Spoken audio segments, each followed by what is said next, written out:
Welcome to my channel. आज की कहानी है मुझे इश्क हुआ तुमसे पार्ट 9। पिछले एपिसोड में आपने सुना कि शौर्य के कहने पर जानवी ऊपर अपने कमरे में चली जाती है, जिसके बाद सुनीता जैसे ही घर के अंदर आती है वे बिना कुछ बोले ही शौर्य के पास जाकर उस पर चाकू से वार करती है। अब आगे, जैसे ही सुनीता शौर्य पर चाकू से वार करती है, ठीक वैसे ही शौर्य झट से 4 कदम पीछे हट जाता है और सुनीता का वार खाली चला जाता है। शौर्य, मैं तेरी जान ले लूंगी। तूने मुझसे मेरे बेटे को छीन लिया, मुझसे मेरे बेटे को दूर कर दिया, उसकी जान ले ली तूने, मेरी कोख उजाड़ दी। अब मैं तेरी जान ले लूंगी, खत्म कर दूंगी तुझे, जान से मार दूंगी तुझे। सुनीता बेहद ही गुस्से में चिल्लाई और चिल्लाने के साथ ही वह वापस से शौर्य पर वार करती है। पागल हो गई हो क्या, आप जो इस तरह से वार कर रही हो? रिहान डरते हुए सुनीता से बोला। पागल? हाँ हाँ, पागल ही तो हो गई हूं मैं।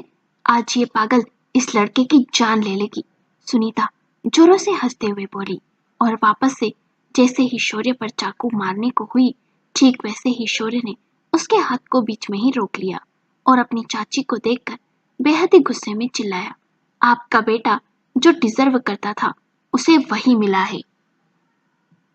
उसकी हिम्मत कैसे हुई मेरी पत्नी को किडनैप करने की, उस पर गंदी नजर डालने की।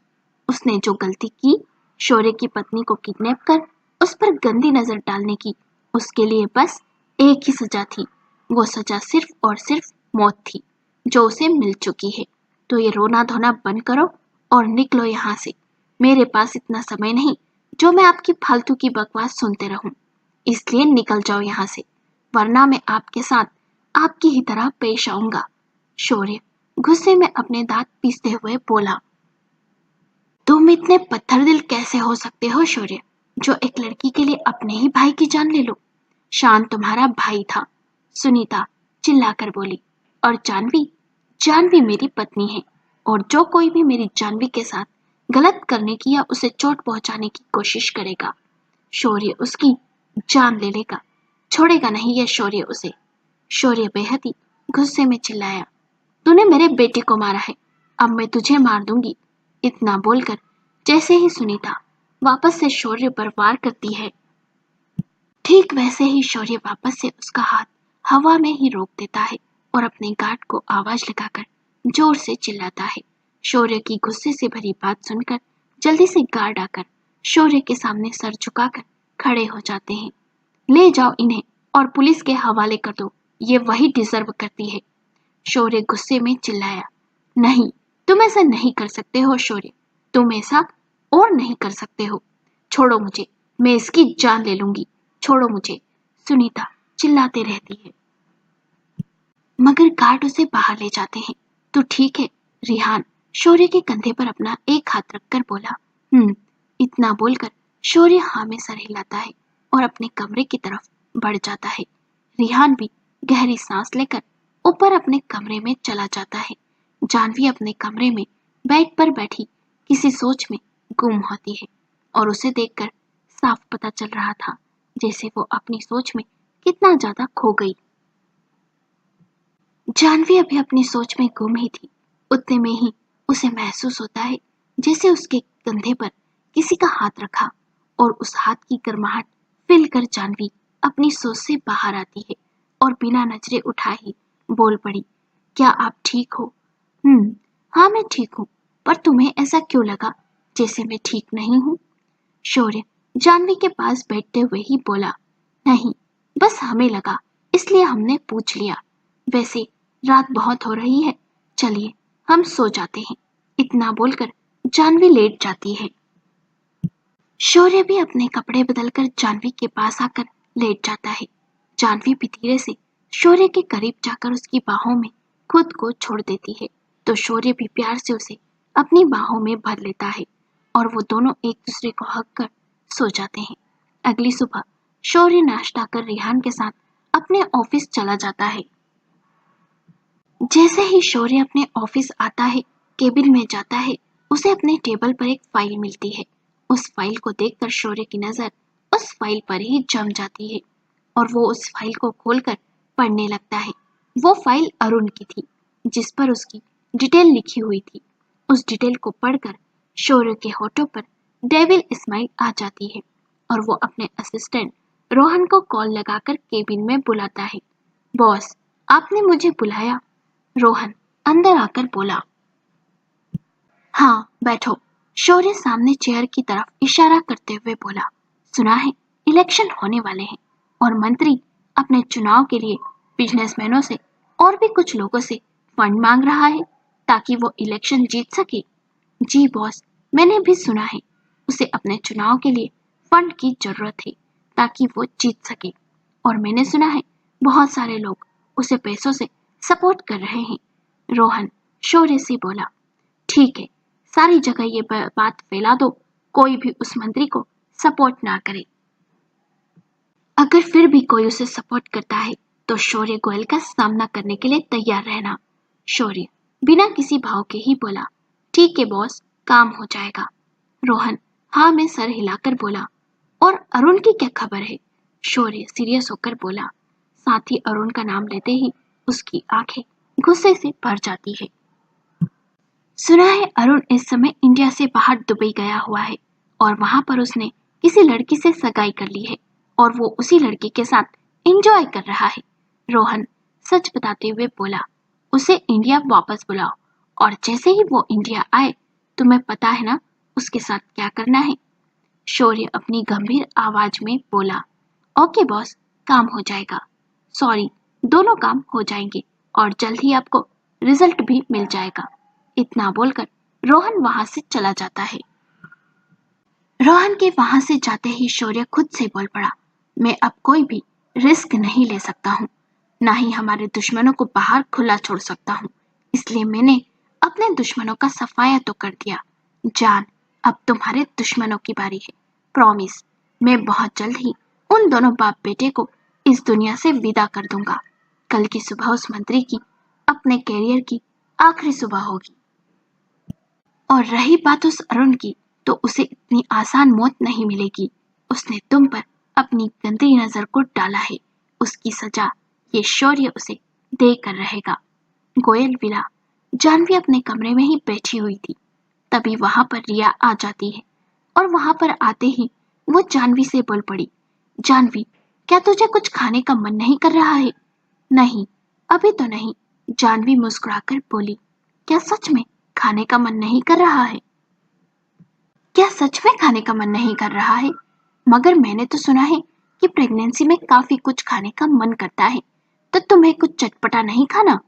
रिया हैरानी से जानवी को देखकर बोली। नहीं रिया, हमारा तो कुछ खाने का मन ही नहीं करता है। और हमें तो एक चीज ये हैरान कर गई। हम प्रेग्नेंट हैं, मगर हमें इस बात का एहसास ही नहीं हुआ कि हम प्रेग्नेंट हैं और हमारे अंदर एक जान पल रही है। जानवी अपने पेट पर अपना एक हाथ रखकर मुस्कुराते हुए बोली। हाँ, तुझे प्रेग्नेंट होने के कुछ सिम्टम्स भी नजर नहीं आए ना? अक्सर जब लड़कियां माँ बनने होने वाली होती है तब उन्हें वोमिट होता है, बेचैनी होती है, यहाँ तक कि चक्कर भी आते हैं। मगर तुझे वैसा कुछ भी नहीं हुआ, इसलिए तुझे मालूम भी नहीं पड़ा। रिया प्यार से जानवी को देखकर बोली। हाँ, मुझे तो पता ही नहीं चला और मैं अपनी मंथली डेट भी भूल गई थी, जिस वजह से मुझे ध्यान ही नहीं रहा। मगर तुम बताओ, तुम कब दे रही हो गुड न्यूज? जानवी रिया का एक हाथ अपने दोनों हाथों में भरकर बोली। रिहान और मैं प्लानिंग तो कर रहे हैं और जल्द ही रिजल्ट भी मिल जाएगा। रिया शर्माते हुए बोली। शाम का समय जब शौर्य घर लौटकर आता है तो उसे किचन से जानवी और रिया दोनों की आवाज सुनाई देती है, जो बातें करते हुए ही जोरों से हंस रही थी। उन दोनों को इस तरह से हंसते हुए देखकर शौर्य के होठों पर भी मुस्कान आ जाती है और वो अपने कदम किचन की तरफ बढ़ा देता है। अंदर किचन में रिया, मुझे पता ही नहीं था तुम इतना टेस्टी खाना भी बना सकती हो। जानवी खाने को देखते हुए बोली। टेस्टी का तो पता नहीं, मगर मैं खुद खा सकूं इतना अच्छा बना लेती हूँ। इतना बोलकर रिया खुद ही अपनी बातों पर हंस पड़ती है। नहीं, इससे अच्छी काफी खुशबू आ रही है। जानवी पेन में रखे मटर चाट को देखकर बोली। हाँ, ये तो तुझे पसंद आएगा ही ना, क्योंकि तेरे लिए ही जो बना है। वैसे भी अभी तुझे वो सब खाना चाहिए जिसे खाने का तेरा मन करे, रिया गैस बनकर बोली। मुझे तो सच में अभी भी यकीन नहीं हो रहा कि शौर्य जी और हमारे प्यार की निशानी हमारे अंदर पल रही है। जानवी अपने पेट पर अपना एक हाथ रखकर बोली। हाँ, और तेरे ये प्यार की निशानी कुछ महीनों में बाहर भी आ जाएगी और हम सब मिलकर उसे ढेर सारा प्यार भी देंगे, रिया बाउल में खाना रखते हुए बोली। अच्छा, शौर्य जी के आने का समय हो गया है और रात का डिनर भी रेडी है। रिहान भैया भी आते ही होंगे। चल चलकर तैयार हो जाते हैं। जानवी रिया को देख बोली। हाँ ठीक है, रिया हाँ में सर हिलाकर बोली। और फिर जैसे ही वो दोनों पीछे पलटते हैं, उन्हें पीछे शौर्य खड़ा दिखता है, जो उन दोनों की सारी बातों को न जाने कब से सुन रहा था। शौर्य, तू कब आया और क्या सुन रहा था तू? हम दोनों की बातें? ये गलत बात है शौर्य, बैड मैनर्स। हाँ, रिया अपनी कमर पे अपने दोनों को हाथों को रखकर बोली। वैसे मुझे तो तुम दोनों की कोई भी बातों में बिल्कुल भी इंटरेस्ट नहीं है। मैं तो बस अपनी बीबी को ये बोलने आया था, जब घर में इतने सारे मेड हैं तो फिर क्या जरूरत है तुम्हें काम करने की? और वैसे भी अब तो डॉक्टर ने रेस्ट करने के लिए कहा है, तो फिर रेस्ट करो ना। क्यों किचन में खड़ी होकर पसीना बहा रही हो? शौर्य जानवी को टोंट मारते हुए बोला और अपनी बात खत्म कर वहां से चला भी गया। जानवी बस भूत सी बनी खड़ी हुई शौर्य की बातों को सोच रही थी।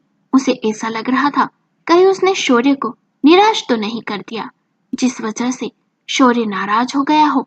और जैसे ही जानवी के मन में ये ख्याल आता है, उसका दिल डर से बैठ जाता है और वो रिया से बिना कुछ बोले ही वहां से चली जाती है। साथ ही वो जल्दी से अपने कमरे में आ जाती है। शौर्य इस समय कमरे में नहीं था, वो बाथरूम में शॉवर के नीचे खड़ा हुआ था। जानवी कमरे में आकर जब देखती है शौर्य कमरे में नहीं है, तो वो बाथरूम में चली जाती है। और जैसे ही वह बाथरूम में आती है, शौर्य को शॉवर के नीचे खड़ा देखकर जल्दी से उसके पास जाकर उसके सीने से लग उसे एक टाइट हग कर लेती है। ये सब कुछ इस तरह से होता है कि शौर्य की आंखें एकदम हैरान रह जाती है। जानवी सीधे बाथरूम में आती है और शॉवर के नीचे खड़े शौर्य के पास जाकर उसके सीने से लग जाती है। ये सब कुछ इस तरह से होता है कि शौर्य को कुछ समझ ही नहीं आता और शौर्य वो तो एकदम हैरान सा रह जाता है और उसके सोचने समझने की शक्ति कुछ क्षण के लिए गायब हो जाती है। मगर जैसे ही उसे होश आता है, जानवी उसके पास है और उसने उसे ढक कर रखा है, वो भी इतना टाइट, जिसे देखकर शौर्य के होठों पर मुस्कान आ जाती है और वो भी जानवी को अपनी बाहों में भरकर बड़े ही प्यार से बोला। बीबी, क्या हुआ? आज तुम्हें मुझ पर इतना ज्यादा प्यार क्यों आ रहा है? शौर्य बड़े ही प्यार से बोला। शौर्य जी, क्या आप हमसे किसी बात को लेकर दुखी या उदास हो? जानवी बड़ी ही मासूमियत के साथ ही बोली। उदास हूं मैं नहीं, हल्के गुस्से में हूँ, शौर्य अजीब सी आवाज में बोला। पर क्यों शौर्य जी, क्या हमने कोई गलती की है जो आप ऐसे इतना गुस्सा और नाराज हो हमसे? जानवी क्यूट सा फेस बनाकर बोली। गलती? गलती नहीं, तुम मुझे गुस्सा दिलाने वाला काम कर रही हो। डॉक्टर ने साफ कहा है तुम्हें अभी आराम की जरूरत है और 3 महीने अच्छे से ध्यान रखने की जरूरत है। साथ ही मैंने कहा था तुमसे, तुम अब से कोई काम नहीं करोगी, तो फिर तुम क्या कर रही थी किचन में? बोलो, किसने कहा था किचन में जाकर काम करने के लिए? क्या घर में मेड नहीं है या तुम्हारा पति इतना गरीब है जो वो तुमसे इस हालत में घर के काम करवाए? शौर्य काफी ज्यादा गुस्से में बोला। जी वो, हम तो बस रिया के साथ किचन में खड़े ही थे। हम तो कोई काम भी नहीं करते हैं, हम तो बस खाना ही बनाते हैं और आज तो सारा डिनर रिया ने तैयार किया, हमने नहीं। तो फिर आप इतना गुस्सा क्यों हो रहे हो? जानवी हल्का सा डरते हुए ही बोली। जान, मैं नहीं चाहता अब से तुम किचन में कदम भी रखो। मैं बस इतना चाहता हूँ तुम अपना और हमारे इस बच्चे का अच्छे से ध्यान रखो, और सिर्फ ध्यान ही नहीं बल्कि आराम भी करो। मैं नहीं चाहता तुम इस हालत में कुछ भी करो, इसलिए मेरी बात मानो और सिर्फ रिलैक्स के साथ आराम करो। और अगर करना भी है तो मैट है ना घर में, उसे बोलो वो करके देगा। क्या तुम इतनी सी बात मान सकती हो मेरी? शौर्य नॉर्मल वॉइस में बोला। ठीक है शौर्य जी, अब से हम कभी भी आपकी कोई बात टालेंगे नहीं, बल्कि हम आपकी सारी बातों को मानेंगे, क्योंकि हम आपको उदास या दुखी नहीं कर सकते हैं। जानवी प्यार से अपनी मीठी आवाज में बोली। अच्छा बीबी, एक बात बताओ। शौर्य टॉपिक चेंज करते हुए बोला। बोलिए ना। जानवी शौर्य के साथ पानी में भीगते हुए बोली। अगर तुम्हें मेरे साथ नहाना ही था तो मुझे बोल भी सकती थी। इसमें इस तरह बहाना बनाकर आने की जरूरत क्या है? अगर तुम बोलती तुम्हें मेरे साथ नहाना है तो मैं तुम्हें मना थोड़ी करता। शौर्य जानवी को छेड़ते हुए बोला। शौर्य जी, आप हमें छेड़ रहे हो। अगर ऐसा है तो छेड़ लीजिए, हम बिल्कुल भी बुरा नहीं मानेंगे, क्योंकि हमें पता है आप हमें परेशान करना चाहते हो, मगर हम परेशान हो जाए ऐसे हम नहीं। और हमें कोई नहाना नहीं था आपके साथ। हम तो बस इसलिए ही आपके पास आए क्योंकि हमें लगा कहीं आप हमसे नाराज तो नहीं, वरना कौन आता आपके पास, वो भी ऐसे भागकर। जानवी मुंह बनाकर बोली। रियली बीबी? शौर्य आंखें छोटे कर बोला। यस। इतना बोलकर जानवी बाथरूम से भाग जाती है तो शौर्य बस मुस्कुराकर रह जाता है। Dining hall. शौर्य क्या तू बिजी है कल? रिया डिनर करते हुए शौर्य से बोली। हाँ, कल मेरी 2 बड़ी मीटिंग है और उसके बाद एक क्लाइंट के साथ लंच पे भी जाना है। कल का शेड्यूल थोड़ा बिजी है। शौर्य भी डिनर करते हुए बोला। ओ, तो ठीक है, कोई बात नहीं। रिया थोड़ी लो वॉइस में बोली। क्या हुआ, तुम ऐसे क्यों दुखी हो गई? रिहान रिया से बोला। कुछ नहीं, मैं बस सोच रही थी क्यों ना जानवी को लेकर एक बार हॉस्पिटल चले जाते हैं। वहां पर जाकर जानवी के सारे टेस्ट भी हो जाते और प्रॉपर मेडिसिन भी शुरू हो जाती, जिससे माँ और बेबी दोनों के लिए सही होता। रिया जानवी के पेट की तरफ देखकर बोली। ओह बेबी, सच में तुम ना काफी स्वीट हो। ये ख्याल तो मेरे भी दिमाग में आया ही नहीं। भाभी को हॉस्पिटल लेकर जाना भी चाहिए, मैं तो भूल ही गया था। पर तुम फिक्र मत करो, हम कल ही हॉस्पिटल चलेंगे भाभी को लेकर। रिहान खुश होकर बोला। हाँ, ये सही होगा, हम दोनों चलते हैं जानवी को लेकर। शौर्य को जाने दो, ऑफिस का काम कर लेगा, हम हॉस्पिटल चल लेते हैं। रिया शौर्य को देखकर मुंह बनाकर बोली।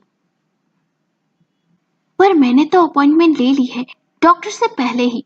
शौर्य उन तीनों को देखकर बोला। क्या सच में शौर्य जी? जानवी शौर्य की तरफ देखकर बोली। हाँ बीबी, शाम 4 बजे की अपॉइंटमेंट है तुम्हारी डॉक्टर प्राची से। शौर्य जानवी को देखकर मुस्कुराकर बोला। ओह, तो ये बात है, पर तूने तो बताया ही नहीं। रिया बोहे उचकाकर बोली। अगले दिन सुबह का समय। अभी सारे ही घर वाले आराम से सोकर उठे ही थे। इतने में ही घर के दरवाजे पर किसी की दस्तक होती है, जिसकी आहट से सारे नौकर डोर पर देखते हैं तो सारे ही हैरान हो जाते हैं। तभी एक नौकर भागते हुए ऊपर कमरे में जाता है और आईने के सामने खड़े तैयार हो रहे शौर्य से कुछ कहता है, जिसे सुनकर शौर्य की आंखें एकदम हैरान सी हो जाती है। आपको कहानी कैसी लगी? हमें अपने विचार कमेंट करके बताएं। कहानी पसंद आई हो तो वीडियो को लाइक करें, शेयर करें और चैनल को सब्सक्राइब करें। और प्लीज ज्यादा से ज्यादा कमेंट करें।